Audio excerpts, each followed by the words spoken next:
Dan untuk membahas lebih dalam lagi pemirsa, kita sudah terhubung melalui sambungan virtual dengan sejumlah narasumber, di antaranya pengamat Timur Tengah Hasibullah Satrawi, Ketua Pusat Studi Amerika Universitas Indonesia Susik Sudarman, serta Duta Besar Indonesia untuk Iran periode 2011 hingga 2015 Dian Wirengjurit.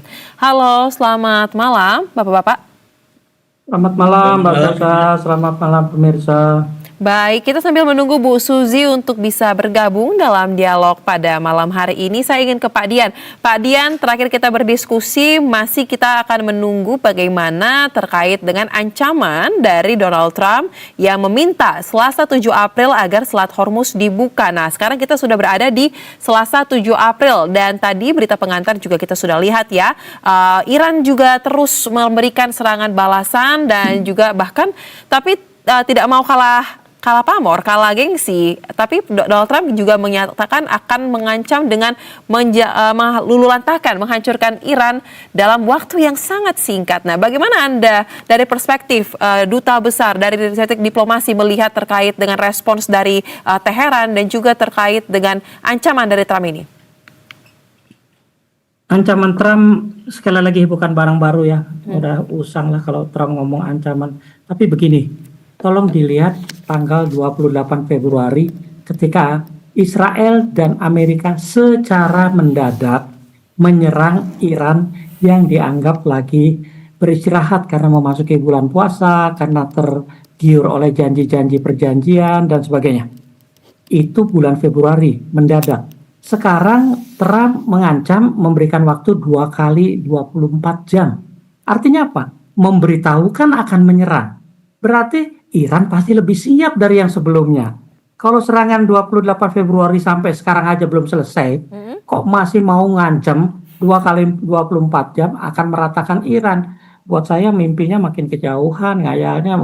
Mungkin masih terngiang-ngiang, masih ngayal tentang pulaunya Epstein kali itu, Trump. Makanya ngayalnya kejauhan. Karena Iran pasti lebih siap. Tapi tolong digarisbawahi juga dari pernyataannya Trump tadi. Di bagian akhir dikatakan, kami sebenarnya tidak menghendaki semua ini terjadi. Kami ingin membangun kerjasama dan sebagainya. Artinya apa sih? Dia sendiri ragu dengan ancamannya dia. Dan jalan akhirnya akan menawarkan mungkin negosiasi. Lah, kalau ujungnya menawarkan negosiasi ya nggak usah lah pakai ancaman-ancaman gitu. Lebih baik dari awal sudah mulai mengurangi nada-nada yang sifatnya ancaman. Apalagi bahasa-bahasa yang sekarang bahasanya kampungan ya, bahasa preman yang dipakai bastard, segala macam fucking, segala macam itulah. Tolong, seorang presiden negara terhormat ngomong bicara seperti itu, menunjukkan siapa dia. Makanya tidak heran kalau level pergaulannya dia saja mainnya sama Epstein. Makanya yang dilakukan juga tidak lebih dari pedofili, skandal seksual. Udah pikirin aja nasib dia menghadapi impeachment. Nggak usahlah keluar kata-kata ancaman-ancaman lagi. Sudah basi itu, kita lihat aja. Kalau sekarang benar mau menghancurkan instalasi publik, tadi sudah dikatakan juru bicara Iran, jelas pelanggaran lagi yang dibuatnya, pelanggaran terhadap hukum internasional, menghancurkan, menyerang fasilitas publik. Tapi kalau kita mau lihat secara peta, yang namanya reaktor nuklir Iran, satu-satunya yang mereka miliki hingga saat ini ada di Bushehr. Bushehr itu di dekat Irak sana, di dekat perbatasan Iran-Irak. Artinya apa? Itulah yang memang terjangkau baik dari Israel maupun mungkin dari kapal-kapal terbang yang baru didatangkan. Tapi menyerang Iran, tolong tidak semudah menyerang reaktor nuklirnya Irak dulu. Karena reaktor itu pun sudah dilengkapi pertahanan. Dan kalau itu diserang, dampaknya pun terhadap energi listrik Iran rasanya juga tidak terlalu signifikan. Karena reaktor Bushehr itu yang bertenaga nuklir hanya menyuplai sekitar 2 atau 3% listrik Iran. Artinya apa? Listrik yang lainnya tetap akan berfungsi di berbagai wilayah lainnya yang membuat masyarakat tidak akan terlalu pengaruh. Apalagi sekarang pertahanan Iran juga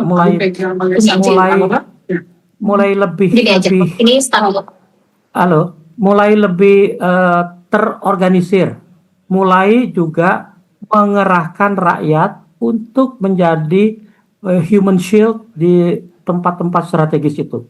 terlalu jauh ngayalnya Trump kalau masih mau melaksanakan mimpinya meratakan Iran. Baik, memang ini merupakan mimpi Trump ya, dan kita lihat memang sepertinya justru dengan berbagai ancaman yang dikeluarkan oleh Trump, malah semakin kita bisa melihat sepertinya Trump juga bingung dengan bagaimana langkah yang akan dia lakukan. Bahkan ancamannya harus berulang-ulang dia sampaikan kepada publik. Nah, Betul. saya ingin analisa dari Pak Hasibullah. Pak, kalau kita lihat bagaimana terkait dengan ancaman Trump bolak-balik ia sampaikan, nah, dan juga Iran meresponnya dengan tidak gentar ya, tetap maju, tetap membalas. Nah, apakah ini menunjukkan bahwa ketahanan strategis dari Iran ini memang masih kuat dalam fondasi yang tetap mampu untuk bertahan walaupun sudah perang terjadi sejak 28 Februari kemarin?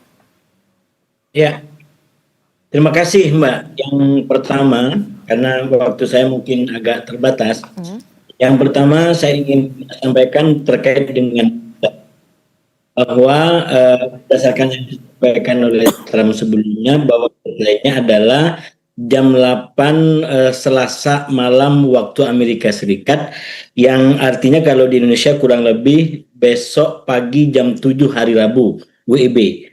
Berarti kalau kita pahami dalam konteks perbedaan jam itu kurang lebih sekarang 12 jam menjelang deadline yang disampaikan Trump terakhir. Kalau nggak diubah lagi, kalau nggak diperpanjang lagi. Karena Trump ini bagi saya dia adalah ketidakpastian. Jadi memahami Trump, kepastiannya Trump adalah ketidakpastiannya. Dan itu tentu ada sebab dan akibat. Kenapa dia menggunakan katakanlah politik deadline, ultimatum, dan terus diperpanjang. Saya sampaikan ini seperti pedagang, sesuai dengan background beliau yang artinya sebelum dia laku, dia akan obral barangnya. Sehingga dia bisa mendapatkan apa yang dia mau. Jadi awal mula daripada obral-mengobral ini kan terjadi semenjak katakanlah hari ke-35. Dalam hari ke-20 tanggal 24 kemarin di bulan Maret, atau kalau di menit dalam hitungan saya kurang lebih di 854 kalau saya tidak salah, di mana untuk pertama kali Trump saat itu tampil dengan pesan-pesan yang sangat optimistis bahwa ini akan segera berakhir. Bahkan perundingan sedang berjalan, termasuk dia puja-puja yang disebut sebagai pemimpin baru Iran. Nah, kalau kita pahami pidato Trump di Florida saat itu, maka saya anggap itu adalah kayak semacam Thor berkaitan dengan kerangka waktu yang Trump ingin para pihak bergerak sesuai dengan Trump itu, dengan Thor itu, dengan term itu. Termasuk bahwa ini akan berakhir dalam waktu cepat, termasuk bahwa ini para mediator sekarang bergerak, dan itulah yang terjadi sebelumnya. Namun sekali lagi dia tidak menguasai lapangan, ya. Jadi Iran sampai sekarang alih-alih mengikuti apa yang dia mau, justru Iran meneguhkan dirinya sebagai tangan di atas. Dia yang mendikte, dia tidak mau didikte. Nah, sementara Trump mencoba dalam keadaan-keadaan sekarang ini, terutama setelah kegagalan skenario pertama, yaitu bahwa dengan serangan cepat ibarat sepak bola, dia menghentak di menit awal, dia ciptakan gol cepat. Harapannya adalah setelah itu tanggal 28 itu dia betul-betul menciptakan gol besar. Itu bagi saya sebagai sebuah operasi militer kesuksesan luar biasa. Tapi ada kesalahan fatal di situ, bahwa Trump mungkin tidak memahami aspek kebudayaan, tidak mengkaji aspek kebudayaan. Mungkin dipahami rezim Iran itu seperti ular, jadi dipatok kepalanya otomatis mati. Ternyata Iran itu bukan ular. Iran itu memiliki sistem yang kita bisa elaborasi lebih banyak dimensinya, tapi salah satu dimensi yang ingin saya katakan adalah bahwa dia ada proses negara yang demokratis, di mana salah satu negara demokrasi itu adalah ada konstitusi, ada proses pemilihan, walaupun memang tidak seperti demokrasinya Barat, tapi ada demokrasi di Iran, dan ini yang membedakan nanti Iran sebagai salah satu negara di Timur Tengah dengan negara-negara lain, terutama negara-negara Arab. Nggak bisa dibandingkan. Jadi itu yang nanti membedakan kenapa ketika Irak dihancurkan begitu mudah diganti, karena tidak ada pelibatan rakyat. Kurang unsur demokrasinya. Nah, di Iran demokrasi jalan, ya, konstitusi jalan. Bahkan yang tidak dibaca juga oleh Iran barangkali, bahwa seorang pemimpin di Iran itu bukan hanya pemimpin politik. Ayatullah Ali Khamenei itu bukan hanya pemimpin politik, bukan hanya kayak presiden kayak di Amerika.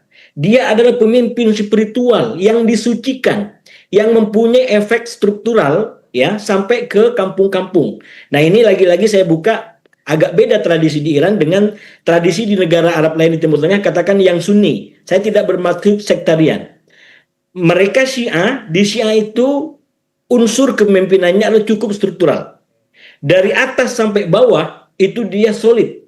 Kalau di Sunni dia nggak bisa. Dia terpecah belah dalam berbagai macam simpul kuasa. Mau ormas, mau mazhab, mau negara, dia punya pucuk pimpinannya sendiri. Nah, sepertinya ini kurang dibaca oleh Trump, sehingga dia datang dalam serangan 28 ini dengan pengalaman success story di Venezuela. Dia akan bunuh pimpinan tertingginya dan dia berharap setelah itu akan hancur semua dan kemudian rakyat Iran akan revolusi lalu kemudian dia akan kuasai semua. Ternyata itu tidak terjadi. Nah, yang sekarang terjadi ini menurut saya Trump diambang kesalahan kedua.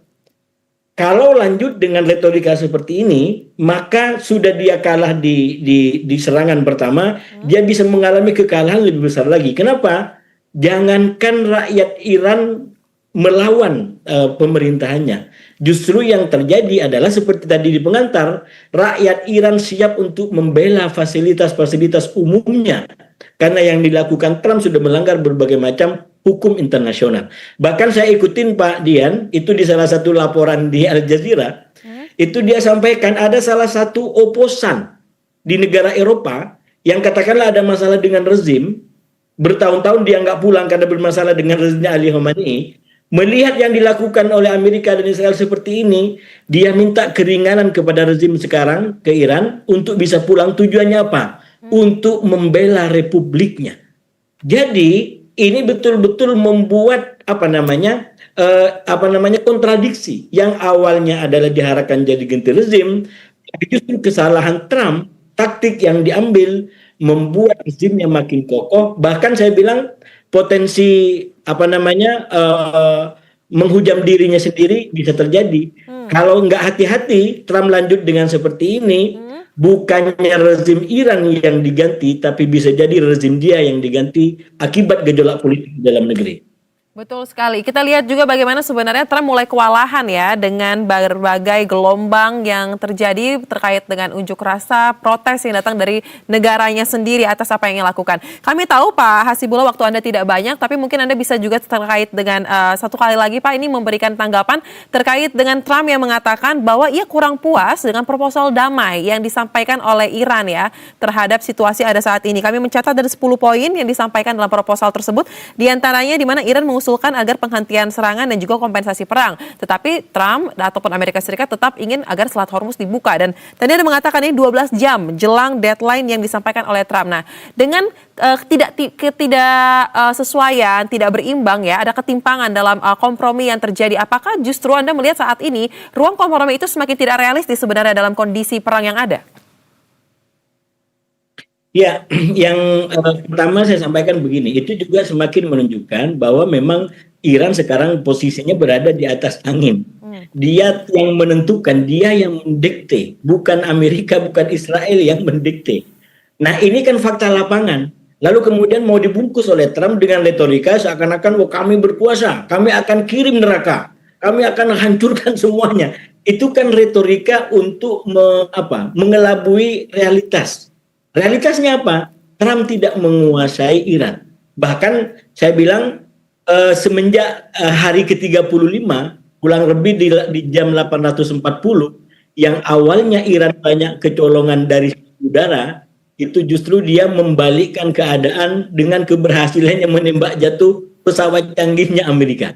Yang tadi juga disampaikan itu akan menjadi bumerang bagi Trump. Karena dia sudah disampaikan berkali-kali, kami sudah kuasai udaranya Iran sepenuhnya. Kami bisa serang target manapun. Pasukan Iran di laut nggak ada sama sekali. Semua armadanya telah hancur. Ternyata juga di Selat Hormuz tidak berkuasa seperti sekarang. Nah, ini sekali lagi menunjukkan bahwa memang Iran berkuasa di lapangan. Nah, ini yang kemudian digunakan oleh Iran untuk tidak mau tertekan oleh retorika Trump. Dan itulah yang akhirnya membuat di fase sebelumnya Iran hanya memberikan 5 syarat untuk bisa lanjut. Jadi respon terhadap 15 poin itu hanya 5 syarat. Nah, ini Trump makin gak karuan, bukannya dikurangin malah ditambah, yang 5 itu bertahan ditambah 5 lagi. Artinya apa? Itu makin kuat genggaman dan determinasi daripada Iran. Nah, oleh karena itu secara politik saya melihat kemungkinan ini deadlock, ya, perundingan ini sangat besar. Cuman deadlock menurut saya tidak langsung berarti kiamat seperti yang disampaikan oleh Trump. Kenapa? Karena Trump sebenarnya ancaman itu hanya sekedar ancaman. Dia tidak betul-betul mau untuk habis-habisan. Kenapa? Kalau dia habis-habisan, betul-betul bisa kosong kepentingan elektoral dia menuju pemilu setelah di November mendatang. Jadi sekali lagi Trump mencoba untuk memperbaiki kekurangan di fase pertama, yaitu ketika dia membunuh Ali Khamenei, tapi justru bukannya memperbaiki, tapi justru dia terjatuh pada kesalahan-kesalahan yang lebih fatal lagi. Dan menurut saya itu tidak lebih, tidak lain karena dia belum terbebas dari pengaruh Netanyahu. Pembunuhan itu adalah cara dia. Membunuh tokoh-tokoh itu adalah cara Netanyahu. Dan dia nggak belajar bahwa setiap tokoh perlawanan dibunuh, gantinya jauh lebih ekstrim. Ya, betul. Coba, Yahya Sinwar dibunuh, ya kan? Ismail Haniyeh dibunuh, gantinya adalah Yahya Sinwar. Sekarang Ali Khamenei dibunuh, gantinya adalah putranya. Yang jauh, saya bilang putranya adalah Ali Khamenei plus, bukan Ali Khamenei kedua. Dia Ali Khamenei plus, karena dia punya keadaan yang tidak dimiliki ayahnya, yaitu kehilangan seorang bapak pada saat memimpin. Nah, ini yang menurut saya menjebak Trump.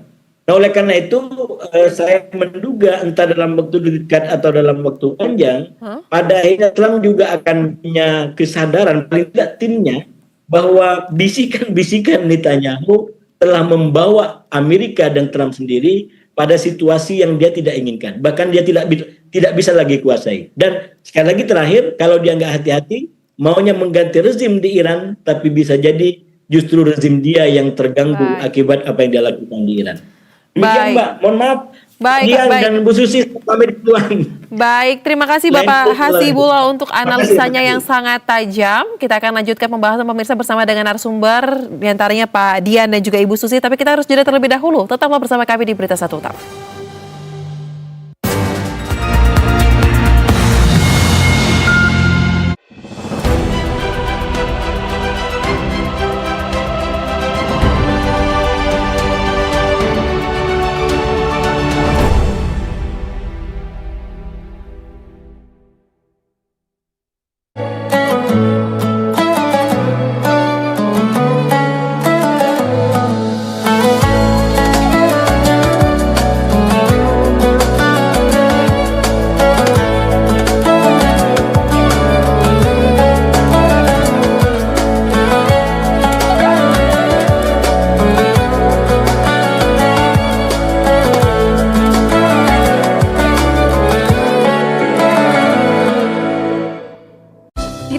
Derasnya arus informasi, satu hal yang paling penting adalah ketersediaan data yang akurat. Data1.com hadir sebagai gerbang data yang menyajikan informasi akurat dan terpercaya. Referensi tepat untuk membuat keputusan bisnis, analisis fenomena, dan memperkuat fakta. Mulai dari isu ekonomi, politik, sosial, teknologi, semua dirangkum dalam kemasan data yang mudah dicerna dan dipahami. Karena keputusan besar selalu dimulai dari data yang benar. Mari mengeksplorasi data1.com, akurat dan terpercaya.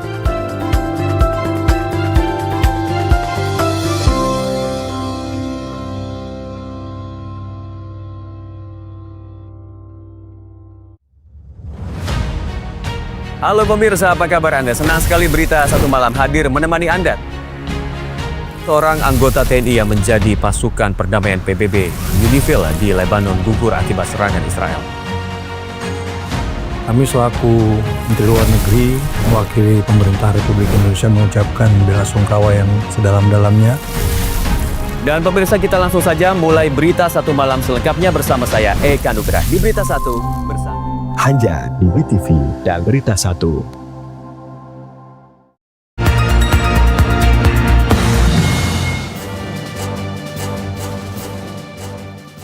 Terima kasih pemirsa, Anda kembali bersama kami di Berita Satu Utama dan kita akan lanjutkan pembahasan. Kini saya ingin ke Ketua Pusat Studi Amerika Universitas Indonesia, Susi Sudarman. Bu Susi, tadi kita sudah berdialog lebih awal bersama dengan Pak Dian dan juga tadi Bapak Hasibullah terkait dengan situasi terkini perang yang terus bereskalasi di Iran. Ada Amerika Serikat, Israel dan juga Iran tentu saja ya. Nah, ini kan kita jelang tenggat waktu yang diset oleh Donald Trump tersendiri nih Bu. Tadi kurang lebih kalau kata Pak Hasibullah kan 12 jam jelang deadline yang disampaikan oleh Trump. Nah, pertanyaannya Bu Suzy, apakah masih mungkin dengan kondisi yang ada saat ini ancaman yang disampaikan oleh Trump, bahkan ancaman yang sangat arogan ya, melulu lantahkan menghancurkan dalam waktu yang sangat singkat, hanya hitungan jam, hanya 4 jam, khususnya kepada infrastruktur sipil, ini masih bisa atau posibilitasnya sangat besar Bu dilakukan oleh Donald Trump jika apa yang ingin dimintakan tidak diwujudkan? Masalahnya sekarang Donald Trump adalah orang yang tidak bisa kita tebak sama sekali. Kalau dia mengancam, kita harus memperhitungkan bahwa dalam waktu 3 minggu mendatang, ini dia masih mempunyai keleluasaan untuk melakukan kekejian. Ya. Artinya Kongres masih memberikan dia 60 hari sampai akhir April untuk bisa menghentikan pertikaian ini. Jadi kalau misalnya lebih dari bulan April, tentunya kepanasan dari wilayah Timur Tengah juga tidak memungkinkan ground troops untuk diturunkan untuk menyerbu Iran.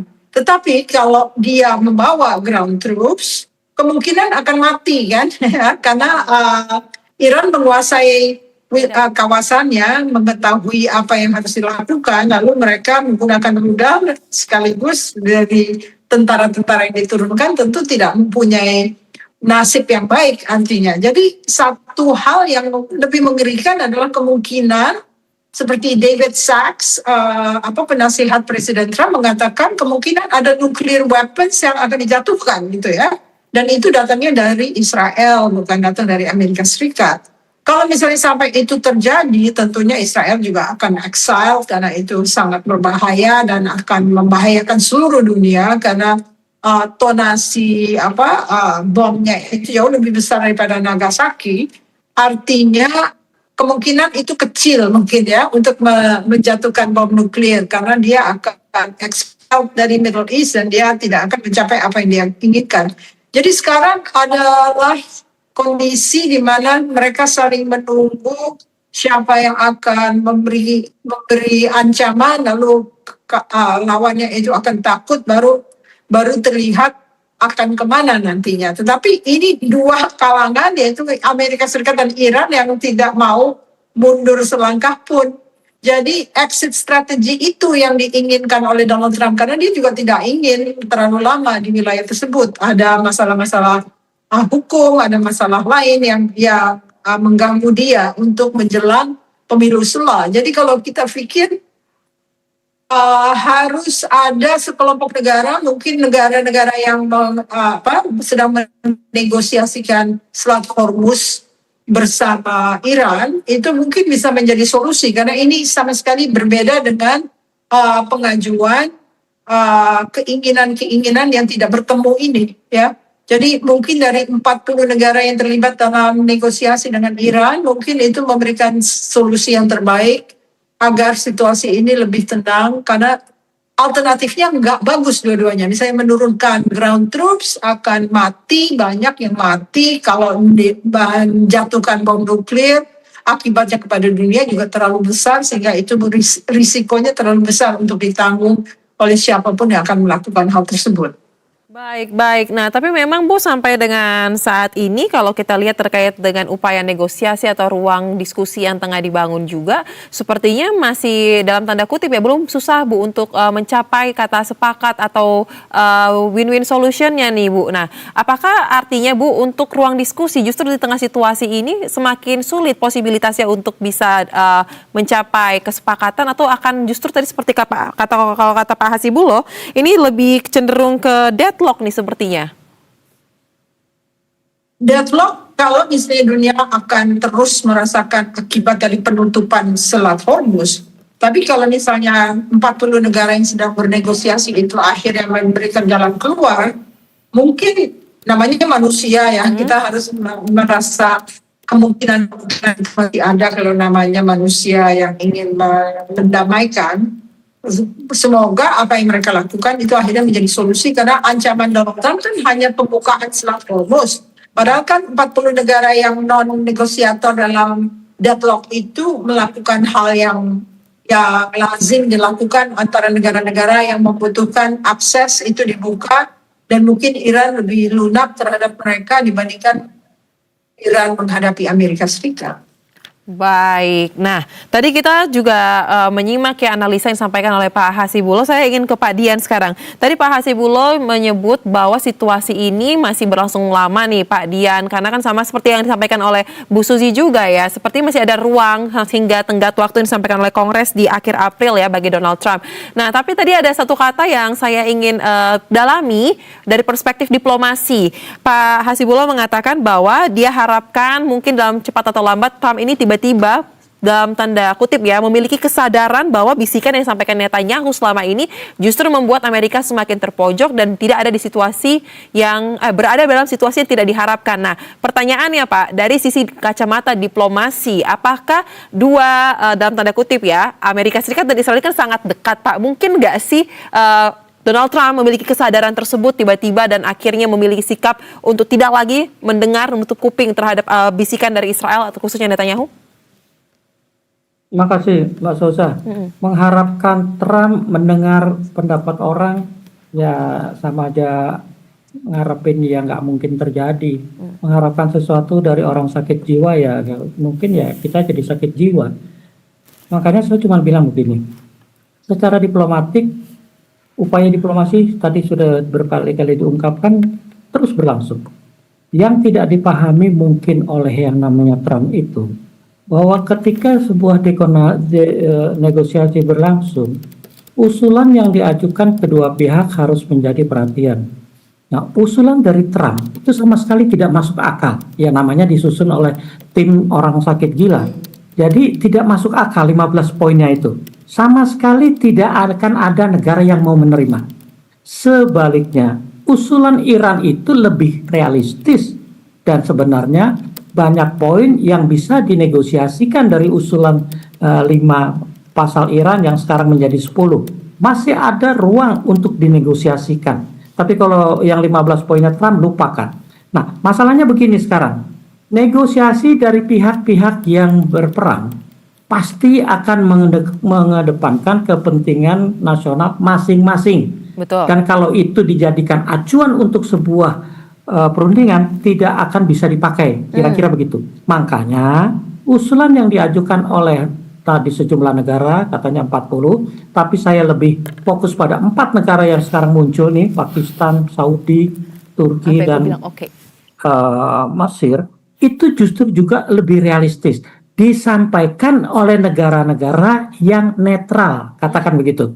Tidak memihak siapapun, berusaha mencari jalan tengah. Buat saya usulan yang dilakukan oleh upaya diplomasi seperti inilah yang harus menjadi acuan kedua belah pihak. Misalnya contoh paling gampang yang harusnya pasti diterima oleh kedua pihak adalah penghentian perang, syarat pertama tuh.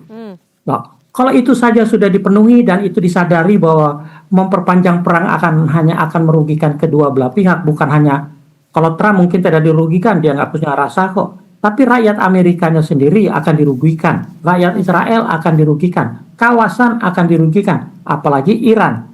Nah, kalau saja sekarang mereka mau mempertimbangkan usulan dari 4 negara yang baru mulai bermanuver dalam diplomasi, itu langkah yang paling reliable saat ini, paling realistis saat ini. Nah, tapi tolong kita lihat juga aspek pendukungnya. Di Amerika kan sudah semakin banyak yang anti-Trump. Semakin banyak pejabat juga yang dia pecat. Yang juga pasti akan menyuarakan posisi anti-Trump. Yang dilupakan juga oleh para pemerhati bahwa di Iran sendiri, dukungan yang dulu katanya diungkapkan oleh para pendemo yang simpati pada Amerika atau Barat, sekarang pun dari informasi teman saya, sekarang pun sudah mulai terbelah tuh. karena pendemo itu sekarang menyaksikan dia kena getahnya dari akibat serangan Trump dan Netanyahu yang membabi buta, yang mengarah kepada fasilitas umum, sekolah, rumah sakit, tadi sekarang fasilitas umum dalam bentuk pembangkit listrik segala macam kalau jadi diserang, akan semakin mengurangi dukungan rakyat Amerika yang katanya tadinya bersimpati. Sekarang justru mereka akan mati-matian membela negaranya, seperti yang disampaikan tadi seorang tokoh oposisi di Eropa yang sekarang minta pulang misalnya. Di dalam negerinya Iran sendiri sekarang sudah semakin solid. Nah, dengan posisi yang semakin solid ini akan memperkuat sikap pemerintah Iran dalam bernegosiasi dengan Amerika.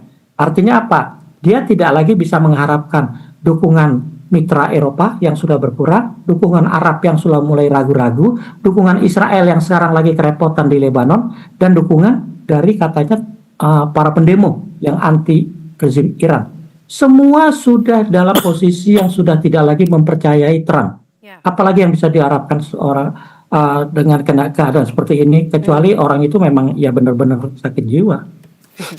Baik, tidak ada lagi, semakin sedikit sepertinya yang percaya akan langkah yang diambil oleh Trump. Oleh karena itu, Bu Susi sebagai seorang akademisi yang memperhatikan secara khusus ya terkait dengan politik luar negeri dan juga analisa mendalam mengenai Amerika Serikat, apakah tekanan yang ada saat ini khususnya dari domestik Amerika Serikat ya Bu ya, Trump juga akan menghadapi putusan sela nanti di November mendatang kalau tidak salah, ini sudah cukup kuat Bu, akumulasi dari semua hal ini untuk menjadi suatu faktor penentu, faktor yang mempengaruhi bagaimana kelanjutan eskalasi perang di Iran? Pengaruhnya cukup besar dalam menurunkan opini publik terhadap Donald Trump. Tetapi Anda jangan lupa bahwa Donald Trump itu semacam boneka yang disetir oleh brain trust-nya. Brain trust-nya itu kaum Zionis yang ada dalam sejarah Amerika, berusaha terus untuk menegakkan pengaruh mereka di Department of War. Misalnya Committee for the Present Danger, lalu PNAC, lalu sekarang yang terakhir ada Project 2025. Kalau misalnya mereka masih bercokol dan Donald Trump blackmail oleh Epstein dan kasus-kasus Epstein yang harus disembunyikan, tentunya Donald Trump tidak berdaya. Akhirnya suara-suara yang dibuat mungkin tidak digubris karena dia lebih mementingkan brain trust-nya yang akan membuat dia lebih berbahaya posisinya, mungkin terbunuh atau mungkin didorong untuk melakukan hal-hal yang lebih drastis daripada apa adanya. Begitulah ceritanya, kalau orang rekam jejaknya kurang bersih, akan sulit untuk menjadi seorang presiden yang menjadi naungan dari seluruh rakyat Amerika. Tinggal rakyat Amerikanya, apakah benar kalau mereka berdemo no case, mereka akan muncul di TPS. Ini masalah Amerika Serikat, jadi orang-orang Amerika itu kesulitannya adalah mereka jarang mau memilih. Nah, di situ kuncinya. Kalau mereka tidak memilih, ya Donald Trump adalah Donald Trump, seorang boneka yang di blackmail oleh kelompok Zionis karena sudah tidak sangat melindungi dirinya sendiri dari kemungkinan dilepaskan sebagai sandera oleh mereka. Baik, nah kalau begitu sambil kita melihat bagaimana nantinya kelanjutan dari eskalasi yang bisa terjadi, apapun bisa terjadi ya dalam 1 menit, 1 jam ke depan, apalagi kita menunggu tenggat waktu yang sudah ditetapkan oleh Trump, bagaimana nantinya kelanjutan dari eskalasi ini. Tapi mungkin Pak Dian sebagai pertanyaan terakhir, jika ternyata konflik ini masih sangat panjang, karena tidak ada yang bisa menebak kapan seperti apa ujungnya, exit strategi juga masih kita menebak ya seperti apa nantinya akan diambil. Kira-kira dari kacamata diplomasi Pak Dian, bagaimana menurut Anda sebaiknya bagi negara-negara di kawasan khususnya Asia Tenggara nih untuk menjaga stabilitas kawasan dan juga keselamatan dari warga sipilnya karena dampaknya pasti sangat kita rasakan. Silakan. Makasih. Mari kita kembali ke awal ya. Siapa yang menyerang lebih dulu? Israel dan Amerika terhadap Iran. 3 negara yang terlibat. Kalau kemudian Trump panik karena serangannya ternyata di luar dugaan bisa dibalas dan bahkan mereka sekarang repot oleh balasannya Iran, mengundang negara-negara kawasan untuk membantu mereka. Buat saya kuncinya adalah negara kawasan. Kalau negara kawasan yang rakyatnya tidak tahu menahu apa itu perang Israel sama Amerika dengan Iran, itu terbawa-bawa tanpa kemauannya. Nah, buat saya diplomasi akan mulai bergerak justru kalau dimulai dari negara-negara Arab yang seperti negara-negara Eropa mulai meninggalkan dukungan terhadap Amerika. Rasanya segila-gila Trump kalau dia tahu bahwa dukungan dari mitra-mitranya saja sudah semakin sedikit kembali ke arah perang awal yang hanya Israel, Amerika melawan Iran. Buat saya dia akan berpikir dua kali. Sebenarnya juga penggantian nama dari Departemen Pertahanan Amerika menjadi Departemen Perang itu juga ya itulah Trump. Sebenarnya bisa menjadi indikasi kenapa pergantian nama itu kan September setelah perang bulan Juni tahun lalu. Namanya diganti menjadi perang. Artinya Iran sudah lebih siap karena dengan penggantian itu mereka tahu Amerika pasti akan mulai ngetes lagi gitu. Nah, ternyata betul. Nah, yang semakin menambah keruhnya perang sekarang itu dengan taktik ya pengecutnya dia liciknya mereka Israel sama Amerika itu mengajak teman-teman sekutunya anteknya di Timur Tengah. Jadi buat saya kalau saja negara-negara antek Amerika di Timur Tengah mulai sadar dan mengurangi dukungan, diplomasi akan lebih mudah dijalankan, terutama diplomasi yang dilakukan oleh 4 negara yang sekarang sangat aktif yang saya sebut tadi. Pakistan, Arab Saudi, yang mulai juga bermain di tataran diplomasi, yang selama ini juga ikut terlibat menyerang Iran, juga ditambah yang selama ini memang aktif, Turki dan Mesir. Buat saya diplomasi yang dilakukan oleh 4 negara ini akan bisa menjadi penentu kalau saja bisa menarik negara-negara kawasan kembali kepada posisi netralnya non-blok, OKI, dan sebagainya. Baik, kita akan kawal tentunya dan kita akan pantau terus bagaimana kelanjutan dari konflik yang terjadi ini. Semoga dampaknya tidak akan seperti yang kita takutkan ya, walaupun apapun kemungkinan bisa sangat terjadi dalam waktu-waktu yang mendatang. Terima kasih untuk analisa yang sangat tajam Bu Susi dan juga Pak Dian. Salam sehat, selamat kembali beraktivitas. Terima kasih. Terima kasih atas undangannya. Mbak Susi, terima kasih.